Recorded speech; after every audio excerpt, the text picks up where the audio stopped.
দেশ বিদেশের ব্যবসা বাণিজ্য আর অর্থনীতির সব খবর নিয়ে আমন্ত্রণ ওয়ালটন স্মার্ট ফ্রিজ বিজনেস রিপোর্টে।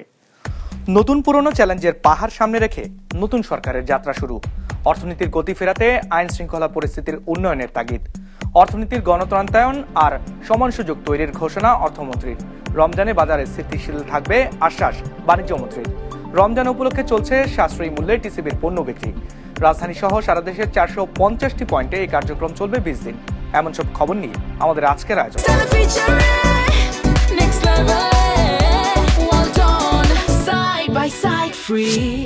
অর্থনীতি, আইন শৃঙ্খলা সহ নানা খাতে নতুন পুরনো চ্যালেঞ্জের পাহাড় সামনে রেখে দায়িত্ব নিয়েছেন বিএনপি চেয়ারম্যান তারেক রহমান এবং তার সরকার। নতুন করে দেশ গড়তে বিএনপির পথ চলা কেমন হতে পারে, সেই উত্তর খুঁজেছেন মাজহার মিলন। বিএনপি যখন সরকার গঠন করল, চড়া দামের বাজার নিয়ে রমজান শুরু তার পরপরই। গত কবছর জুড়ে দক্ষিণ এশিয়ার মধ্যে সবচেয়ে বেশি মূল্যস্ফীতির ভার বয়ে চলা দেশের জনগণকে রমজানের এই বাজার যতটা যন্ত্রণা দেবে তার দায় পড়বে নতুন সরকারের ঘাড়েই। গত দেড় যুগ ধরে বিনিয়োগে মন্দাভাব সব রেকর্ড ছাড়িয়েছে অন্তর্বর্তী সরকারের সময়ে। অস্থির পরিস্থিতিতে বাস্তব বিনিয়োগ কমেছে, প্রস্তাবও কমেছে 58% পর্যন্ত। আঞ্চলিক বিনিয়োগ প্রতিযোগিতায় এই মুহূর্তে দেশের অবস্থান তলানিতে। ফলে শুধু টাকার প্রবাহই কমেনি, দেখা দিয়েছে কর্মসংস্থান কমে যাওয়ার মতো নতুন সংকটও। সংকোচনমূলক মুদ্রানীতিতে উচ্চ সুদহার আর ডুবে যাওয়া ব্যাংক খাত মিলিয়ে পঙ্গু অর্থনীতি শুধু রাষ্ট্রকে দুর্বলই করেনি, কমেছে জিডিপি, বাড়িয়েছে দারিদ্র্যের হারও। অর্থনীতিবিদরা বলছেন, নতুন সরকারকে যেমন এই অবস্থা থেকে অর্থনীতিকে ফেরানোর চ্যালেঞ্জ মোকাবেলা করতে হবে, তেমনি নির্বাচনী প্রতিশ্রুতি রক্ষায় বড় টাকার যোগান নিশ্চিত করতে হবে। হয় তাকে নিজস্ব আমাদের যে অভ্যন্তরীণ যে সম্পদ আহরণ, এটাকে আরো অনেক শক্তিশালী করতে হবে, এবং একই সাথে আমাদের হয়তো ঋণ গ্রহণ করতে হবে, ব্যাংকিং সেক্টর থেকে বলি বা বৈদেশিক ঋণের কথা বলি। সো এখানে সবচেয়ে বড় যে চ্যালেঞ্জটা আমি দেখি সেটা হলো যে কিভাবে আমরা আমাদের রাজস্ব আহরণ আরো বৃদ্ধি করতে পারি, এবং সেটা অপ্রত্যক্ষ করের মাধ্যমে না, প্রত্যক্ষ করের মাধ্যমে। দেড় যুগ ধরে চলে আসা অপশাসন আর দুর্নীতির ধাক্কায় বেসামাল ছিল অন্তর্বর্তী সরকারও। 5ই আগস্টের পর প্রশাসনিক দুর্বলতা এবং ক্ষেত্রবিশেষে নিষ্ক্রিয়তার সুযোগে মব সংস্কৃতি নতুন যন্ত্রণা হিসেবে যুক্ত হয়েছে আইনশৃঙ্খলা পরিস্থিতির অবনতির সূচকে, যা নতুন সরকারকে বড় পরীক্ষার মুখোমুখি করবে বলে মনে করছেন পর্যবেক্ষকরা। প্রশাসন তো একেবারেই রাজনৈতিক দোষে দুষ্ট বলতে পারেন। 2 ভাগে বিভক্ত, কখনো 3 ভাগে বিভক্ত। এই একই প্রশাসনে দাঁড়িয়ে থাকে সরকার চালাতে হবে। রাজনৈতিক চ্যালেঞ্জও আছে এখানে। যে শক্তি পরাজিত হয়েছে তারা কিন্তু অন্যভাবে আবির্ভূত হবে। এমনও হতে পারে যে একটা স্টেজে দেখা গেল যে আজকের যে শক্তিটা ক্রিয়াশীল, তাদের সঙ্গে হয়তো যারা অনুপস্থিত তাদের মধ্যে একটা ঐক্য হয়ে যেতে পারে। বাংলাদেশে যেটা স্বাভাবিক আগেও হয়েছে।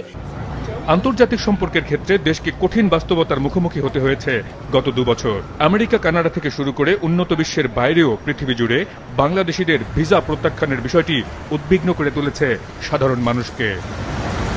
তবে আন্তর্জাতিক সম্পর্কের সবচেয়ে বড় মারপ্যাঁচ আঞ্চলিক রাজনীতি ঘিরেই। ভারতের সঙ্গে সম্পর্কের জটিলতা এবং পাকিস্তান ও চীনের সঙ্গে সম্পর্কের ভারসাম্য নতুন বড় পরীক্ষায় ফেলবে নতুন সরকারকে।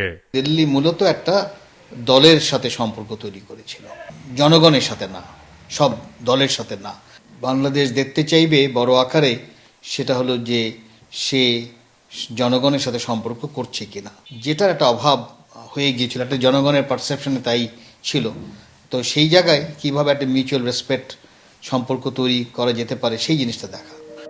তবে কঠিনতম সময় পার করতে থাকা এই দেশের দায়িত্ব নিতে যাওয়া নতুন সরকারকে অভ্যন্তরীণ স্থিতিশীলতা ফিরিয়ে সুশাসন প্রতিষ্ঠাকেই সবচেয়ে বড় প্রাধান্য দেওয়ার পরামর্শ দিয়েছেন বিশেষজ্ঞরা। সুশাসন যদি প্রতিষ্ঠিত হয় তাহলে একদিকে এটা বিনিয়োগ ইত্যাদির মাধ্যমে সরকারের রাজস্ব আহরণকে এটা আরো বেগবান করবে। তার দলের দিকে তাকাইলে হবে না, তাকে তাকাইতে হবে চারদিকে। একটা তো বড় কাজ থাকবে স্টেবিলিটি আনা, কারণ ইমেজ একটা সংকটে পড়েছে বাংলাদেশ। মাজহার মিলন, বিজনেস রিপোর্ট, মাছরাঙ্গা টেলিভিশন। দেশে আর পৃষ্ঠপোষকতার অর্থনীতি চলবে না। অর্থনীতির গণতন্ত্রায়ন করা হবে, সবার জন্য সৃষ্টি করা হবে সমান সুযোগ, এমন মন্তব্য করেছেন নবনিযুক্ত অর্থমন্ত্রী আমির খসরু মাহমুদ চৌধুরী। বুধবার অর্থ মন্ত্রণালয়ে প্রথম দিন অফিস করতে এসে সাংবাদিকদের একথা বলেন তিনি। আর বাণিজ্যমন্ত্রী আশ্বস্ত করেছেন, পণ্যের পর্যাপ্ত মজুদ থাকায় রমজানে স্বাভাবিক থাকবে বাজার পরিস্থিতি। মন্ত্রী হিসেবে শপথ নেওয়ার পর বুধবার প্রথমবারের মতো অর্থ মন্ত্রণালয়ে গণমাধ্যমের মুখোমুখি নতুন অর্থমন্ত্রী আমির খসরু মাহমুদ চৌধুরী। প্রথম দিনই তিনি তুলে ধরেন অর্থনীতির কিছু চ্যালেঞ্জ আর সেগুলো থেকে উত্তরণের পথ। অর্থমন্ত্রী বলেন, দেশের অর্থনীতিতে রয়েছে বেশ কিছু শক্ত বিধিবিধানের বেড়াজাল, বিভিন্ন ক্ষেত্রে আছে প্রাতিষ্ঠানিক পৃষ্ঠপোষকতাও। আশ্বাস দেন, অচিরেই দেশের অর্থনীতিকে মুক্ত করা হবে শক্ত নিয়মের বেড়াজাল থেকে। সেই সাথে পৃষ্ঠপোষকতার অর্থনীতি থেকে দেশকে বের করাই হবে সরকারের মূল লক্ষ্য বলেও জানান তিনি। পৃষ্ঠপোষকতার অর্থনীতি আমরা চলতে দিতে পারি না। বাংলাদেশের অর্থনীতি সকল মানুষের জন্য হতে হবে, লেভেল প্লেইং ফিল্ড থাকতে হবে এবং বাংলাদেশের প্রতিটি মানুষের যাতে সুযোগ থাকে অর্থনীতিতে অংশগ্রহণ করার জন্য এবং অর্থনীতির সুফল যাতে তাদের কাছে যায়। আর তৃতীয় কথা হচ্ছে, এটা সফলভাবে করতে হলে আমাদের সিরিয়াস ডিরেগুলেশন করতে হবে।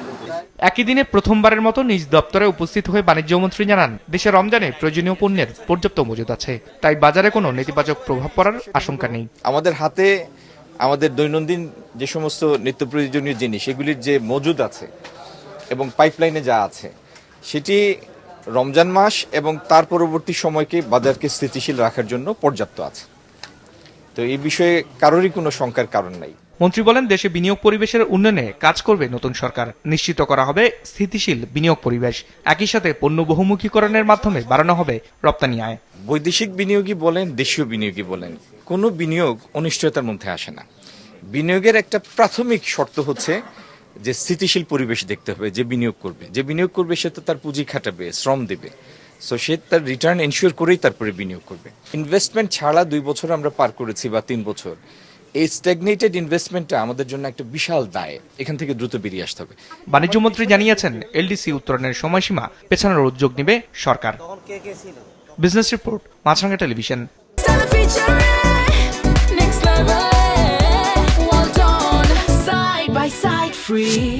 পবিত্র রমজান উপলক্ষে স্বল্প মূল্যে পণ্য বিক্রি করছে trading corporation of Bangladesh TCB.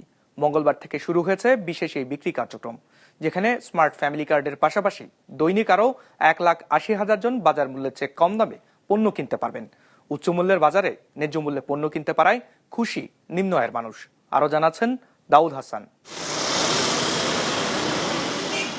সকাল থেকে টিসিবির ট্রাকের সামনে জড়ো হতে থাকেন নিম্ন আয়ের মানুষজন। তীব্র রোদ উপেক্ষা করে ঘন্টার পর ঘন্টা অপেক্ষা বাজার দরের চেয়ে কিছুটা কম মূল্যে পণ্য কেনার।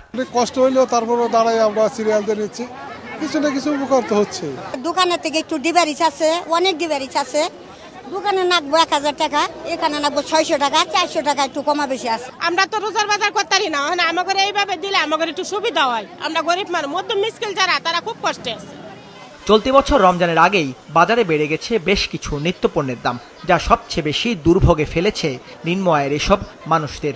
যাদের কিছুটা স্বস্তি দিতে বাজার মূল্যের চেয়ে কম দামে পণ্য বিক্রির উদ্যোগ নিয়েছে টিসিবি মঙ্গলবার থেকে, যেখানে 2 লিটার সয়াবিন তেল 230 টাকা, 80 টাকায় 1 কেজি চিনি, ডাল 60, ছোলা 70 আর খেজুর 160 টাকা কেজি দরে বিক্রি হচ্ছে। ট্রাকে জুতি এইভাবে সিরিয়াল মতো দেয়, হলে সুন্দর ভাবে সবাই মাল নিতে পারে। 4 লিটার বা 3 লিটার বা 2 কেজি চিনি, 2 কেজি ডাল, এগুলি দিলে আমাদের জন্য সুবিধা হইতো আর কি। এখন যদি আমরা 70 টাকা 80 টাকা করে নিই তাহলে আমাদের ডিফারেন্স হলো কি?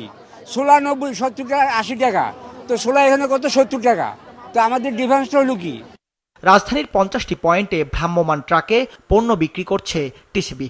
এর পাশাপাশি দেশ জুড়ে আরও 400টি ভ্রাম্যমাণ ট্রাকের মাধ্যমে প্রতিদিন এসব পণ্য বিক্রি করা হবে। প্রতিটি ট্রাকে 400 জনের জন্য পণ্য বরাদ্দ থাকবে। এভাবে ট্রাক সেলের মাধ্যমে প্রায় 35 লাখ ভোক্তার কাছে 23,000 টন পণ্য বিক্রি করা হবে। সকাল 9টার থেকে দেওয়া শুরু করি, ঠিক আছে, বিকাল 4টা 5টা পর্যন্ত পর্যন্ত আমাদের থাকে, আমরা দিতে থাকি।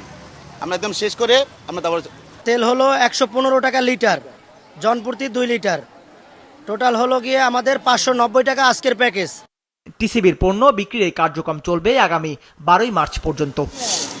দাউদ Hasan, business report, Maasranga television. টানা 3 কার্যদিবস ধরে পতনের ধারায় চলছে ঢাকার শেয়ার বাজার। এই সময় ডিএসইসি এর প্রধান সূচক ডিএসইএক্স কমেছে 81 পয়েন্ট, কমেছে ডিএস30 এবং সরিয়া সূচকও। আর বাজার মূলধন কমেছে ৭,৫৭৪ কোটি টাকা। সামষ্টিক অর্থনীতির স্থিতিশীলতা, সুদহার কমলে আবারও বাজারমুখী হবে বিনিয়োগকারীরা, মত বিশ্লেষকদের। নির্বাচনের পর প্রথম কার্যদিবসে ঢাকায় স্টক এক্সচেঞ্জের প্রধান সূচক ডিএসইএক্স বাড়ে 200 পয়েন্ট। লেনদেনও হয় প্রায় ১৩০০ কোটি টাকা, যা বিনিয়োগকারীদের মধ্যে আশার সঞ্চার করে। তবে এরপর থেকে আবারও কমতে শুরু করেছে সূচক ও লেনদেন। 3 দিনে ডিএসইএক্স সূচক 81 পয়েন্ট কমে অবস্থান করছে ৫,৫১৯ পয়েন্টে, আর ডিএস30 সূচক কমেছে ৩৫ পয়েন্ট এবং সরিয়া সূচক কমেছে 22 পয়েন্ট। আমরা যা আশা করেছি আর কি, যে নতুন সরকার আসলে বাজার হয়তো বা ঘুরে দাঁড়াবে, কিন্তু আমরা এরকম কোনো লক্ষণ দেখতেছি না এর মধ্যে। এটা কেন হইতেছে বারে বারে? ইন্টারিম গভর্নমেন্ট আসার পরও যা হলো, 2-1 দিন বাড়াইয়া মাইরা দিল, বিনিয়োগকারীদের ক্ষতিগ্রস্ত করছে। এখন মনে হয় আমরা ওই পথে হাঁটছি আর কি। এর থেকে আমাদেরকে রেহাই দেওয়া উচিত। নির্বাচন হলো, তার পরের দিন 200 পয়েন্ট উঠছিল, এই বাকি 3 দিনই কমতেছে। আসলে আমরা ক্ষুদ্র বিনিয়োগকারীরা এটার কোনো স্থিতিশীল পাচ্ছি না, আসলে আমাদের পুঁজি হারায় যাবে। আমরা মনে করছিলাম নতুন সরকার আসলে বাজারের একটা স্থায়িত্ব থাকবে, আসলে বাজারের কোনো স্থায়িত্ব থাকতেছে না। তথ্য বলছে গত 3 কার্যদিবসে ডিএসইর বাজার মূলধন কমেছে ৭,৫৭৪ কোটি টাকা। শুধু বুধবারই কমেছে ৩,১৩৪ কোটি টাকা। এর সাথে লেনদেনও নেমে এসেছে ৯০০ কোটির ঘরে। বিশ্লেষকরা বলছেন, সামষ্টিক অর্থনীতির স্থিতিশীলতা, সুদহার কমানো, বিদেশি বিনিয়োগ, সিকিউরিটিজ এক্সচেঞ্জ কমিশনের দক্ষ ব্যবস্থাপনার উপর নির্ভর করছে পুঁজিবাজারের ভবিষ্যৎ। অর্থনীতির এই সূচকে উন্নতি হলে আবারও পুঁজিবাজারে ঝুঁকবেন বিনিয়োগকারীরা। মার্কেটটা কি সাস্টেইন করবে কিনা এটা ডিপেন্ড করবে নতুন যে গভর্নমেন্ট আসছে ওই গভর্নমেন্টের ফাইন্যান্সিয়াল পলিসি, ইকোনমিক পলিসি, এবং তারা কিভাবে ইকোনমিটাকে হ্যান্ডেল করছে, ট্যাক্স টু জিডিপি কিভাবে বাড়াচ্ছে, ফরেক্স রিজার্ভকে কিভাবে ম্যানেজ করছে, ফরেন কারেন্সি কিভাবে ম্যানেজ করছে, ইন্টারেস্টকে কিভাবে ম্যানেজ করছে, at the same time Bangladesh security exchange কমিশনকে কিভাবে অপারেট করছে, এই সকল বিষয়ের উপর ডিপেন্ড করে মার্কেটের সাস্টেনেবিলিটি ডিপেন্ড করবে। মার্কেটকে লং টার্ম সাস্টেনেবল বানাতে হলে আমাদের ক্যাপিটাল মার্কেটের ডেপথ বাড়াতে হবে, আদারওয়াইজ এইরকম কিন্তু ফ্ল্যাকচুয়েশন বা ভোলাটিলিটি ওভারঅল ইকোনমিতে থাকবে। এদিকে বুধবার চট্টগ্রাম স্টক এক্সচেঞ্জে সার্বিক সূচক কমেছে 84 পয়েন্ট। লেনদেন হয়েছে প্রায় 22 কোটি টাকা। একরামুল ইসলাম খান, বিজনেস রিপোর্ট, মাছরাঙ্গা টেলিভিশন।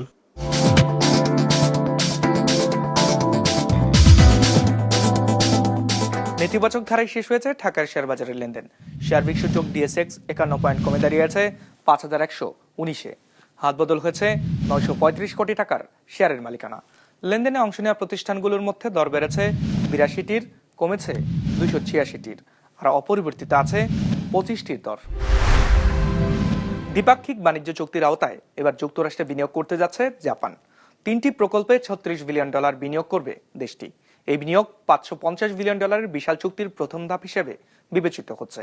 এর আওতায় যুক্তরাষ্ট্রের তেল, গ্যাস ও গুরুত্বপূর্ণ খনিজ প্রকল্পে বিনিয়োগের পরিকল্পনা করেছে জাপান।